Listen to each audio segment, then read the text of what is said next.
बड़े अच्छे तरीके से बनाई। बहुत लोग आए, हमारी सारी बहनें यहाँ पर बहुत टोल के साथी जो अलग अलग जगह आंदोलन करते थे, ऐसे लोगों का सब लोग इकट्ठे हो जाते हैं, मिलते हैं सब लोग। क्योंकि 2 साल के बारे में जितनी बात कही जाए काशीराम जी के बारे में वो कम है। बहुत आंदोलन उठने किए, बहुत आंदोलन करने में टाइट थे, वे समझौतावादी नहीं थे। वे विश्वास सरकारों की घोषणाओं पर करते थे। ये सरकार घोषणा ही करे, आपस में बातचीत नहीं।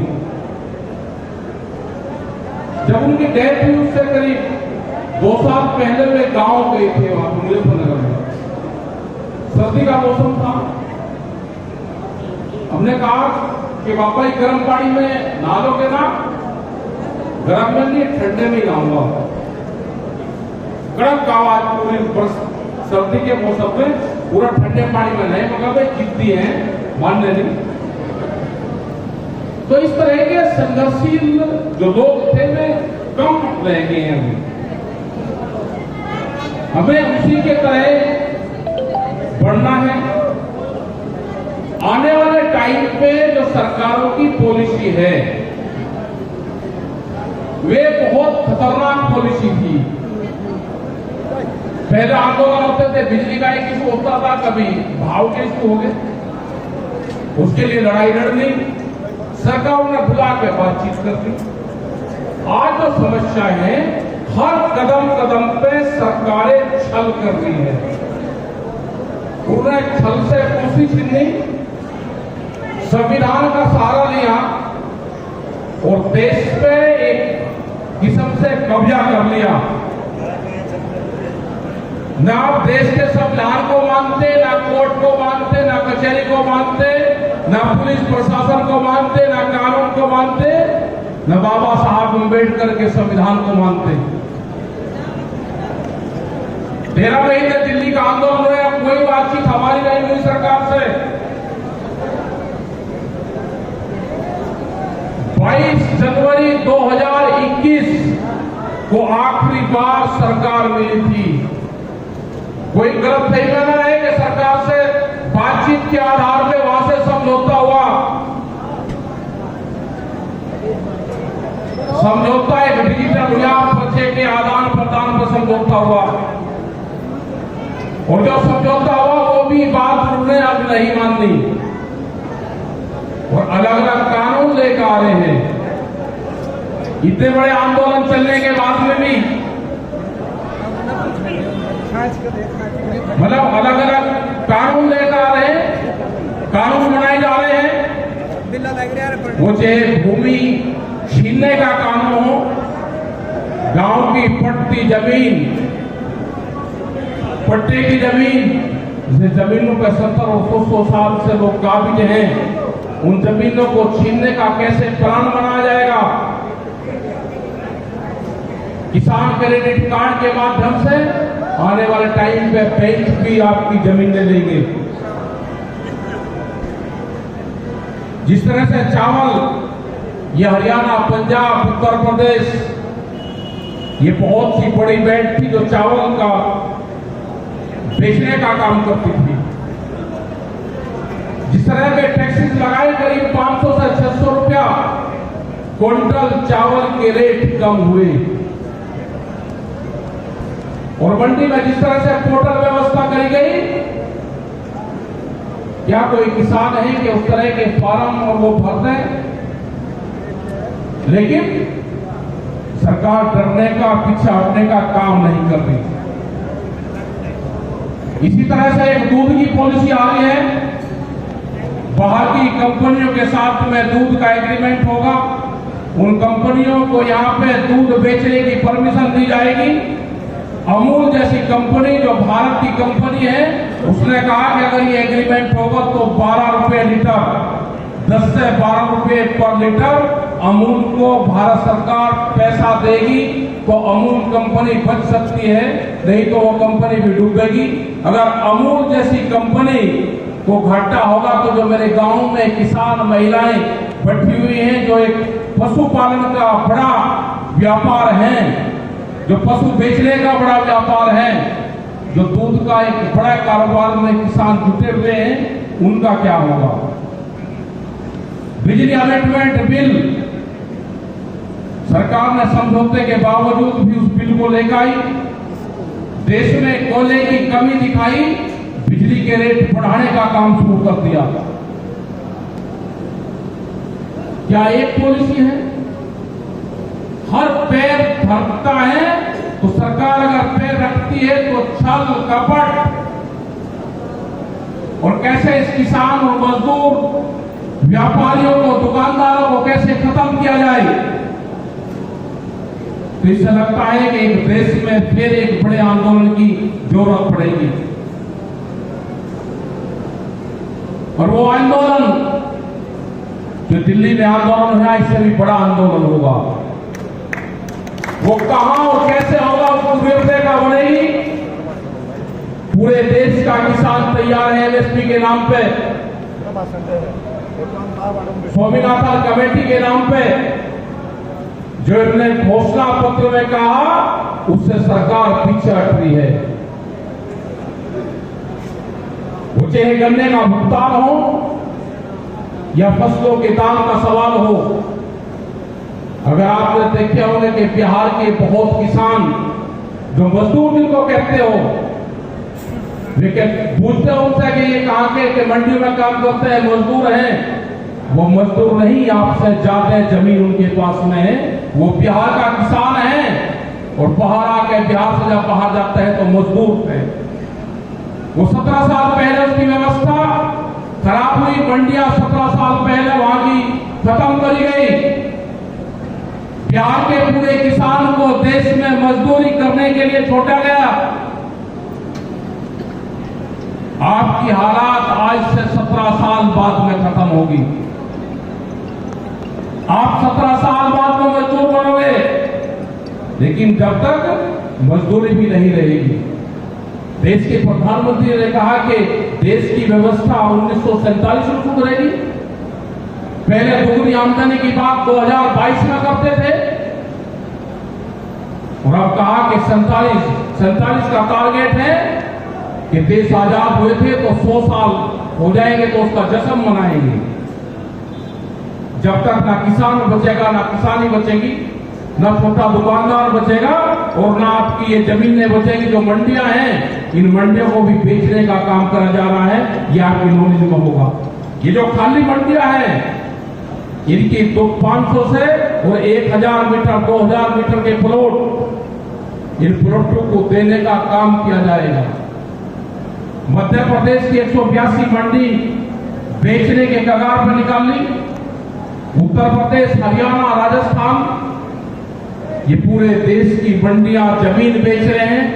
इनका मकसद है कि देश की पूरी जमीनों पे, प्रॉपर्टी पे हमारा अधिकार हो। हमको लड़ाई लड़नी पड़ेगी, संघर्ष करने पड़ेंगे, अपने लिए नहीं, आने वाली पीढ़ी के लिए लड़ाई लड़नी पड़ेगी।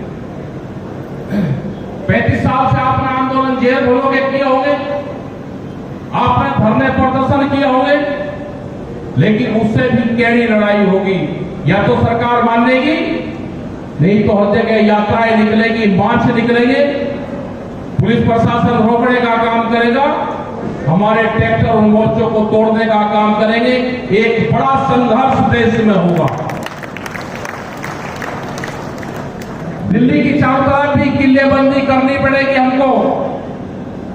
दिल्ली के नए मोर्चे होंगे जो पेरीफेरल एक्सप्रेस वे हैं, उसके अंदर को निकलने वाले हर रास्ते पे बैरिकेडिंग हमको करनी पड़ेगी। दिल्ली की अगर घेराबंदी करनी है तो नए रास्ते दिल्ली के तलाश करने पड़ेंगे।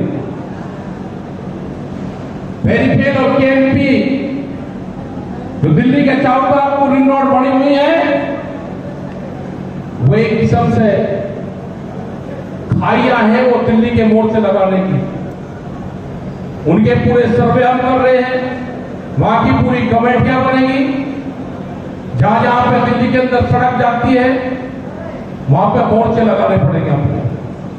नए मोर्चे पूरे देश भर में खोलने पड़ेंगे, क्योंकि पूरा देश का किसान, नौजवान, मजदूर, दुकानदार, रेहड़ी पटरी वाले लोग, ये सब आपके साथ में रहेंगे। अभी अग्निपथ योजना चल रही, तो पहला उसका ट्रायल मुजफ्फरनगर में हो रहा है। क्या मुजफ्फरनगर की जमीन पूरा ट्रायल, फील्ड ट्रायल मुजफ्फरनगर से ही होगा? और एक दिन की भर्ती नहीं, पूरे 20 दिन वहां पे भर्ती चलेगी। हमने कहा कि हम भर्ती का विरोध नहीं कर रहे,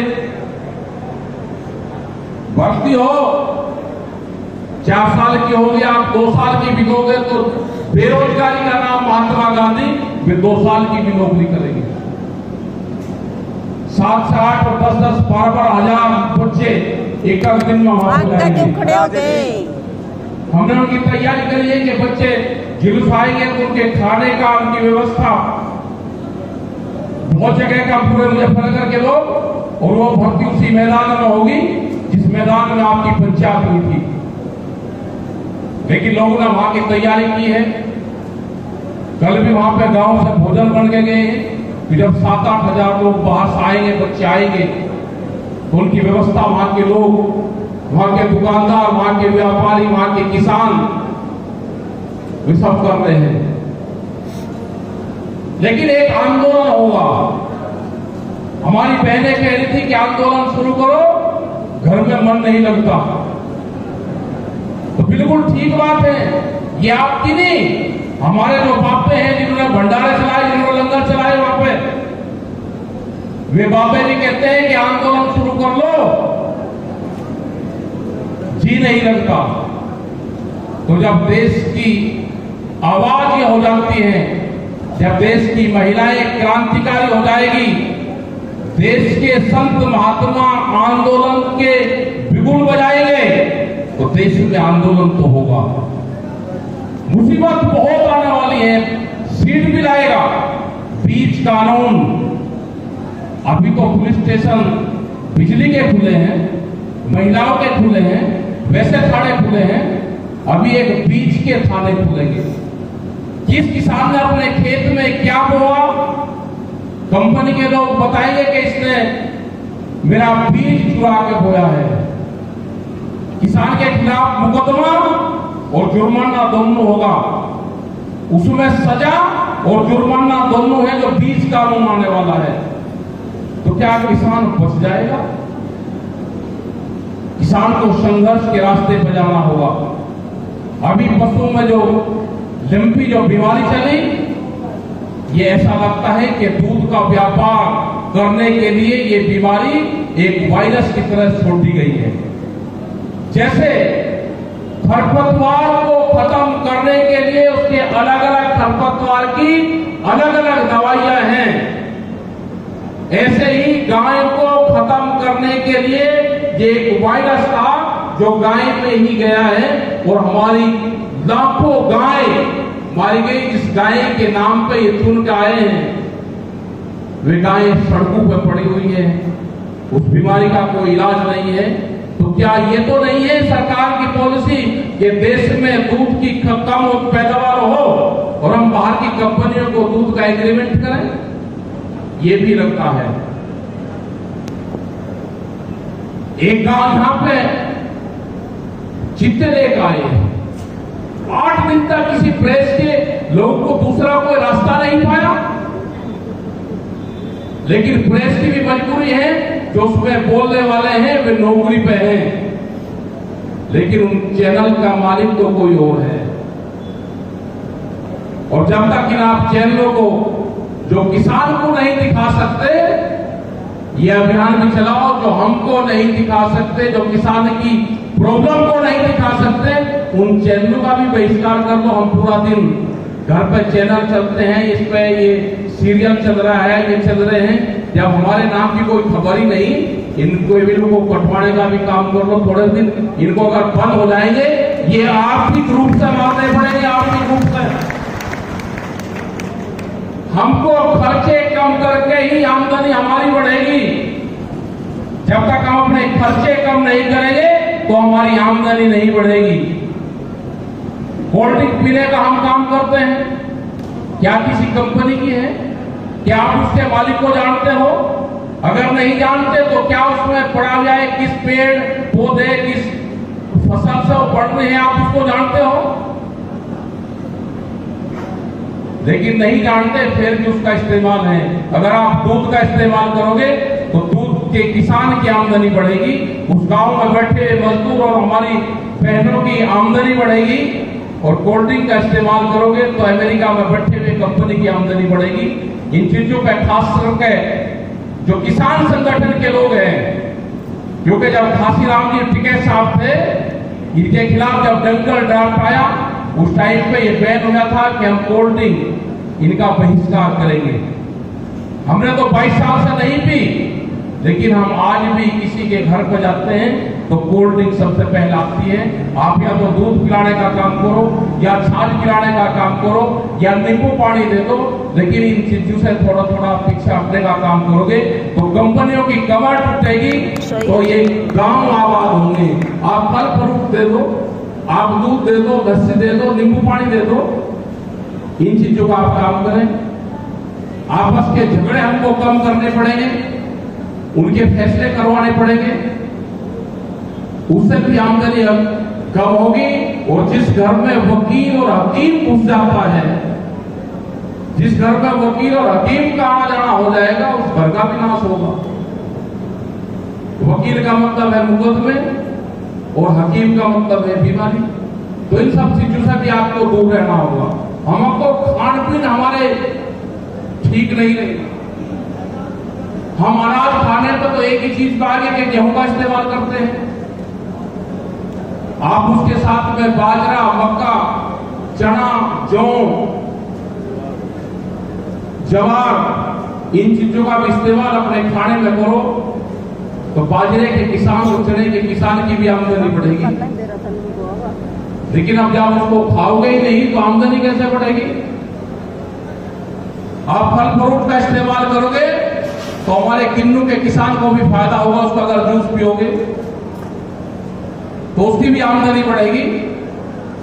हमको इन चीजों पे भी ध्यान देना है। किसान संगठन में अगर हो, और खास करके जो पदाधिकारी है, पहले जिसके पास में कोई पद मिल गया, वो कोल्ड ड्रिंक और इन चीजों का अपने घर में भी बैन करो। क्योंकि लड़ाई बड़े जालिमों से है, तानाशाहों से लड़ाई है। पूरी दुनिया का दूसरा तानाशाह हिंदुस्तान में पैदा हो गया है। लड़ाई कोरिया में किम जोंग, दूसरा किम जोंग हिंदुस्तान में है। लड़ाई उससे है, लड़ाई बड़े बादशाह से है। संघर्ष कैडा करना पड़ेगा। आने वाले टाइम पे आंदोलन भी बढ़ेंगे, संघर्ष भी बढ़ेंगे, मुकदमे भी बढ़ेंगे, जेलें भी बढ़ेंगी। ये सारी चीजें आने वाले टाइम पे बढ़ेंगे, लेकिन अमर होकर कोई नहीं आया। हमको ताकत के साथ में तानाशाह का मुकाबला करना होगा। उसके लिए आप तैयार रहें। आंदोलन कब कहां होगा उसको बताएंगे। हरियाणा में 17 आंगनबाड़ी जो कार्यकर्ता है, जो बहाल नहीं हुई, उन्होंने आवाज उठाई तो उनकी जो लीडर थी उनको हरियाणा सरकार ने बहाल नहीं किया। आंदोलन के चलते बर्खास्त हुई, तो यहां की सरकार से है कि उनको बर्खास्त से बहाली का काम करें, बहाली का काम करें। मतलब और को बहाल करोगे, 17 को बहाल नहीं करोगे, तो एक प्रेशर बनाने का काम करो।